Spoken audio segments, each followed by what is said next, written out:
Bismillahirrahmanirrahim. Assalamualaikum warahmatullahi wabarakatuh. Alhamdulillahi rabbil alamin. Wassalatu wassalamu ala ashrafil anbiya'i wal mursalin wa ala alihi wa ashabihi ajma'in. Puji syukur kita sampaikan kepada Allah Subhanahu wa taala. Alhamdulillahi rabbil alamin. Salawat dan salam kita sampaikan buat Nabi kita, Nabi Muhammad sallallahu alaihi wasallam. Para pendengar yang dirahmati Allah Subhanahu wa taala, tausiah kita pada hari ini adalah sifat pengopat dan pencela. Firman Allah Subhanahu wa taala di dalam surat Al-Humazah, surat yang ke-104 yang tergolong pada surat Makkiyah. Kalau kita lihat surat Al-Humazah ini, yaitu memiliki asbabun nuzul atau penyebab ayat ini diturunkan oleh Allah. Suatu ketika seorang yang bernama Umayyah bin Khalaf pada zaman jahiliyah. Umayyah bin Khalaf ini adalah seorang yang kaya raya. Dia bekerja membuat patung yang digunakan untuk disembah oleh kaum jahiliyah. Suatu ketika Umayyah bin Khalaf mendengar Nabi Muhammad diangkat oleh Allah menjadi nabi. Kemudian Umayyah bin Khalaf ini memberikan upatan, mengapa Muhammad yang diangkat menjadi nabi? Muhammad adalah orang yang miskin, bekerja sebagai pengembala kambing, kenapa tidak saya yang diangkat? Dia memberikan upatan pada Nabi Muhammad sallallahu alaihi wasallam.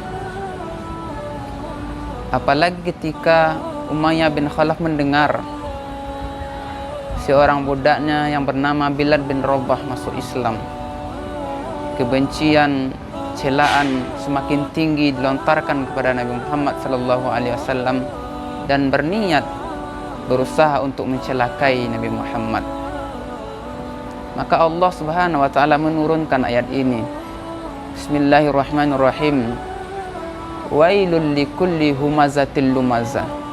Celakalah bagi setiap pengopat dan pencela. Siapakah yang pengopat itu? Orang-orang yang memberikan celaan, hinaan kepada seseorang yang sampai pada perkataan.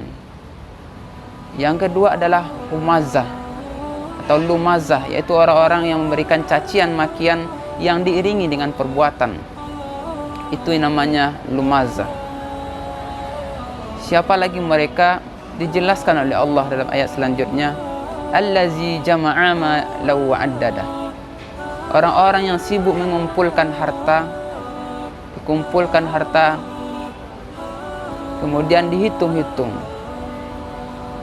Mengapa mereka melakukan yang demikian? Yahsabu annama lahu akhlada. Karena dalam pikiran mereka, anggapan mereka bahwasanya harta dapat mengekalkannya. Tapi Allah menjelaskan lagi, kalla, sekali-kali tidak. La yumbazanna fil hutama, pasti mereka akan dilemparkan oleh Allah ke dalam neraka hutama. Wa ma adraka mal hutama, dan tahukah kamu apa neraka hutama tersebut?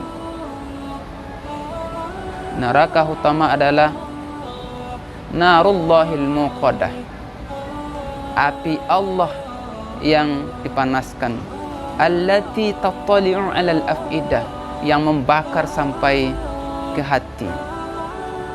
Para pendengar yang dirahmati Allah Subhanahu wa taala, ayat ini cukup jelas mengingatkan kepada kita bagaimana dalam kehidupan kita ini kita tidak boleh memiliki sifat hutamah, pengopat, kemudian lumazah, pencela. Ketika kita memiliki sifat ini, Allah akan memberikan celaan kepada kita dan akan dilemparkan oleh Allah ke dalam hutamah, narullahil muqadah, api Allah yang dinyala-nyalakan, atau api Allah yang dinyalakan. Para pendengar yang dirahmati Allah, mudah-mudahan kita semua terhindar dari sifat ini dalam kehidupan ini, agar kita bisa menjauhi sifat utamah dan sifat lumazah ini. Mudah-mudahan bermanfaat bagi kita semua. Mohon maaf atas segala kekurangan. Assalamualaikum warahmatullahi wabarakatuh.